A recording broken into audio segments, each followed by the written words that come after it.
ঠিক সকাল 10টা নিউজ 18 বাংলায় টপ নিউজ 10 নিয়ে আপনাদের সঙ্গে রয়েছে আমি তমশ্রী। শুরুতেই বিভিন্ন জায়গার ছবি দেখাবো আপনাদের, কারণ আজ 4 জায়গায় 21-এর শহীদ স্মরণ অনুষ্ঠান।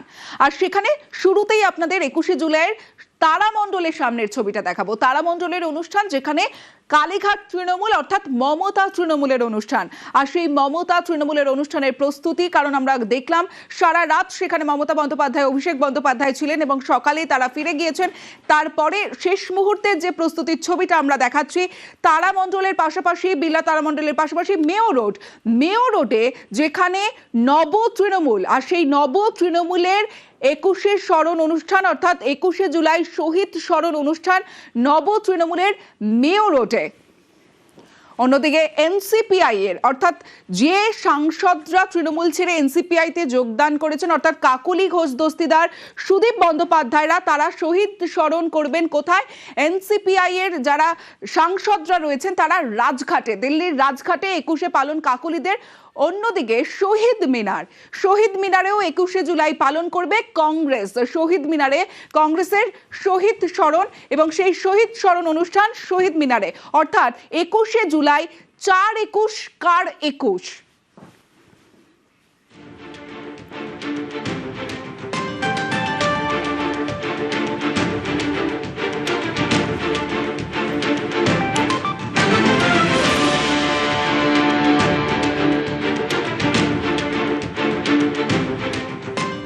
আমার সঙ্গে এই মুহূর্তে আমার 5 প্রতিনিধি রয়েছে আবির, রয়েছে রৌনক, বিশ্বজিৎ, সান্নিক এবং দিল্লি থেকে আমার সঙ্গে রয়েছে মৈত্রী। আমি প্রথমেই একটু আবিরের কাছে যাব।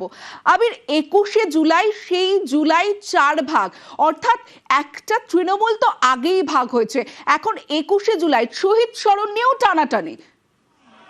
অত সহজ নয়, মমতা ব্যানার্জি আমাদের সম্পদ।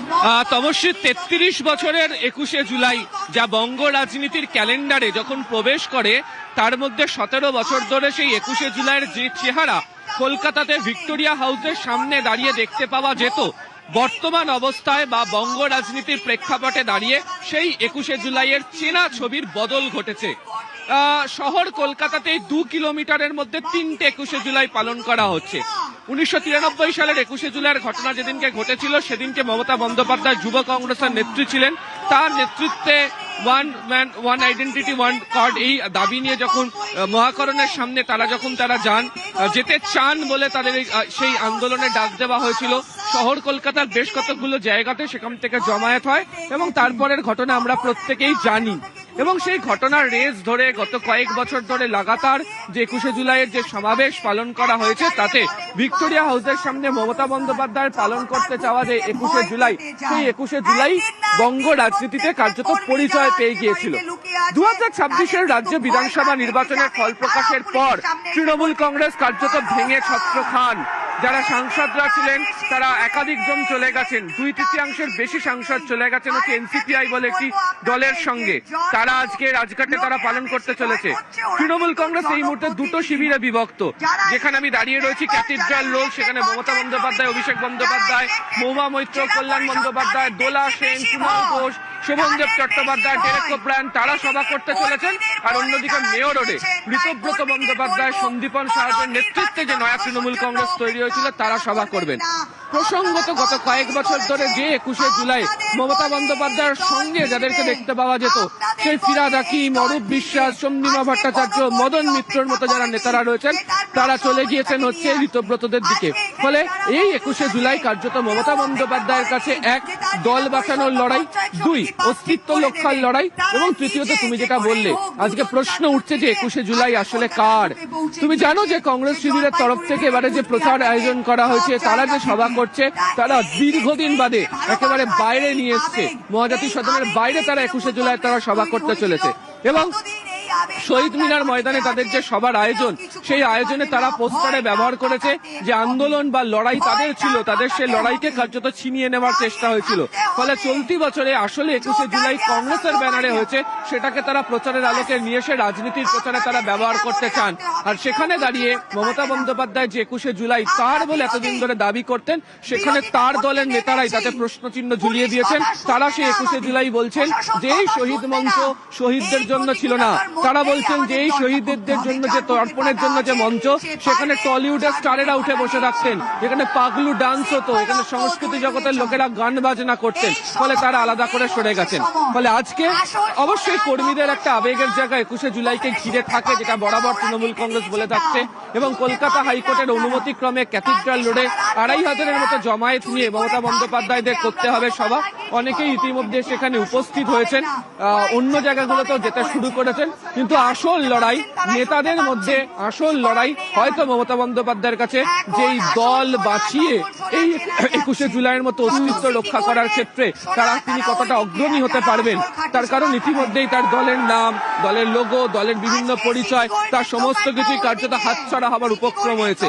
এই অবস্থাতে দাঁড়িয়ে 21শে জুলাইয়ের এই সমাবেশ থেকে তিনি বার্তা দিয়ে দল রক্ষা করতে পারেন কিনা সেদিকেই প্রত্যেকের নজর থাকবে। তবে আবারও বলছি, 2 কিলোমিটারের মধ্যে 3টে 21শে জুলাইয়ের সভা।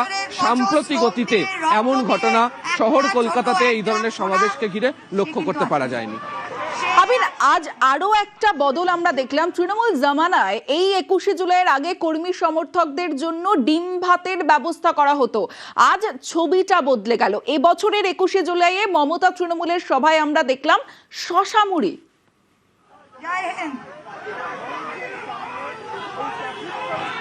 তমশ্রী, শুধু ডিম ভাতের আয়োজন হতো সভাস্থলকে ঘিরে নয়, যেখানে নেতাকর্মীরা এসে থাকতেন, বলা ভালো কর্মীরা এসে থাকতেন, সেই সমস্ত জায়গাগুলোতেও।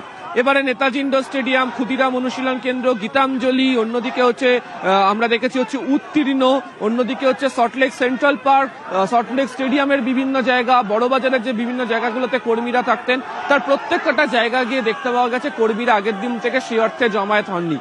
ইতিউতি যে কয়েকজন এসছেন তারা নিজেদের মতো ব্যবস্থা করে রেখেছেন, ফলে তাদের জন্য যে ডিম ভাতের আয়োজন হতে পারে সেই ডিম ভাতের আয়োজন নেই। বরঞ্চ সভাস্থলই আমরা দেখলাম যারা এসছেন তাদের হাতে শশা মুড়ি রয়েছে, এবং তারা বলছেন যে তারা সভাতে এসছেন, পিকনিক করতে আসেননি। তাদের বক্তব্য যে তাদের এখানে সভাতে আসার এই ডিম ভাতকে ঘিরে নানা রাজনৈতিকভাবে তারা কটাক্ষের শিকার হয়েছেন, কিন্তু তারা এবছর এই শশা মুড়ি নিয়েই তারা বসে রয়েছেন, এবং সেই কর্মীদেরকে কয়েকজনকে এখনো পর্যন্ত এখানে দেখতেও পাওয়া যাচ্ছে। বেশ, আরো এক প্রতিনিধি রৌনক রয়েছে তারামণ্ডলের সামনে থেকে। রৌনকের সঙ্গে কথা বলবো। রৌনক, আর কিছুক্ষণ পরেই সেই সভা শুরু হবে এবং আমরা দেখলাম রাতভর মমতা বন্দ্যোপাধ্যায় তদারকি করলেন। এই মুহূর্তে সভার সামনের ছবিটা একটু দেখতে চাইবো যে কতটা ভিড়।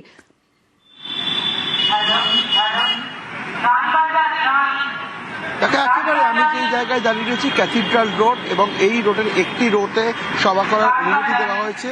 যে সভা মঞ্চ তোমাদের ছবিটা দেখাবো, এই যে প্রায় 200 মিটার রোড, সেই সভা মঞ্চ যদি ছবিটা তুমি দেখতে পারো, এখনো পর্যন্ত কার্যত 15% জায়গাও কিন্তু পূর্ণ হয়নি। অর্থাৎ বিগত বছরে 21শে জুলাইয়ের যে ভিড় দেখা যেত, সেই ভিড় কিন্তু এবছরে একেবারেই চোখে পড়ছে না। তোমায় দেখাচ্ছি সেই সভা মঞ্চের ছবি, এবং গোটা এই ক্যাথিড্রাল রোড জুড়ে এই সভা করার অনুমতি রয়েছে এই রোডটাতে। সেক্ষেত্রে এই রোডের 20% কিন্তু এখনো পর্যন্ত পূর্ণ হয়নি। আর কিছুক্ষণের মধ্যেই মমতা ব্যানার্জি আসবেন এবং এখানে তার যে শহীদ তর্পণ সভা, সেই সভা শুরু হবে। অর্থাৎ বিগত বছর আমরা দেখেছিলাম দক্ষিণবঙ্গ, উত্তরবঙ্গ, বিভিন্ন জায়গা থেকে কর্মী সমর্থকরা আসতেন, তারা এসে থাকতেন, ডিম ভাতের আসর থেকে শুরু করে একটা উৎসবের মেজাজে দেখা যেত। এই বছরে কিন্তু একেবারে আচরণ ছবি, কোনো সেভাবে কর্মী সমর্থকদের কিন্তু ভিড় দেখা যাচ্ছে না, কারণ তারাও তো নিজেদের মধ্যে কনফিউজ রয়েছে। সভাকে নিয়ে 4টি ভাগে বিভক্ত, তাহলে কর্মী সমর্থকরা যাবেন কোথায়? এবং কালীঘাট তৃণমূল অর্থাৎ মমতা বন্দ্যোপাধ্যায় যে শহীদ সভা এখানে করছে,